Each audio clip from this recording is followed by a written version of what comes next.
feeling worldwide. Economist Ernest Wolff believes a hidden alliance of political and corporate leaders are exploiting the COVID-19 pandemic with the goal of crashing their economies and making way for a global digital currency. Wolff has been researching the history of Klaus Schwab and the World Economic Forum and has found a very fundamental piece of their criminal puzzle. The Young Global Leaders School, established and managed by Klaus Schwab. The World Economic Forum, originally called the European Management Forum, brought together 31 nations at its very first meeting in 1971 and is currently funded by 1,000 multinational corporations. Klaus Schwab hadn't really accomplished much in economics. His father made weapons for the Nazis, and he trained under Henry Kissinger at the Harvard Business School, which is where he was likely tapped to be the face of the World Economic Forum. In 1992, Schwab established the Global Leaders for Tomorrow School, which was re-established as the Young Global Leaders in 2004. Attendees must officially apply for admission and be selected. Alumni of the school's very first class include Angela Merkel, Nicolas Sarkozy, and Tony Blair.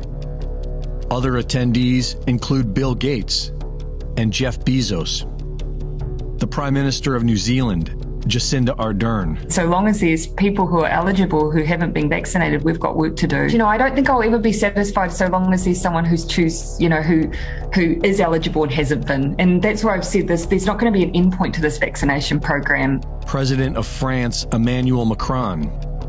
Governor of California, Gavin Newsom. That's why we recognize our responsibility to do more, and that's what we are announcing here today. A statewide requirement for in-person instruction for all of our children to add to a well-established list that currently includes 10 vaccinations and well-established rules and regulations that have been advanced by the legislature for decades, to add to that list the vaccination. U.S. Secretary of Transportation Pete Buttigieg. Other attendees of the Young Global Leaders include Virgin's Richard Branson, the Clinton Foundation's Chelsea Clinton, and BlackRock's Larry Fink. Approximately 1,300 global leaders have attended the school from North America, Asia, Africa, and South America, most of whom are all pushing the same criminal hoax, the lockdowns, and the deadly experimental jabs.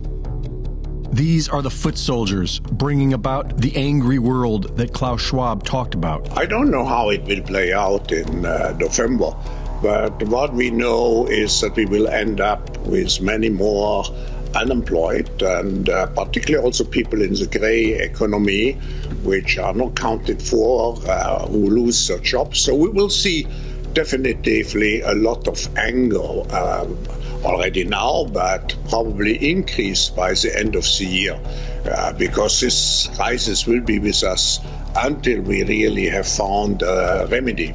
So we have to prepare for a more angry world. So that his masters can bring about their one world government system.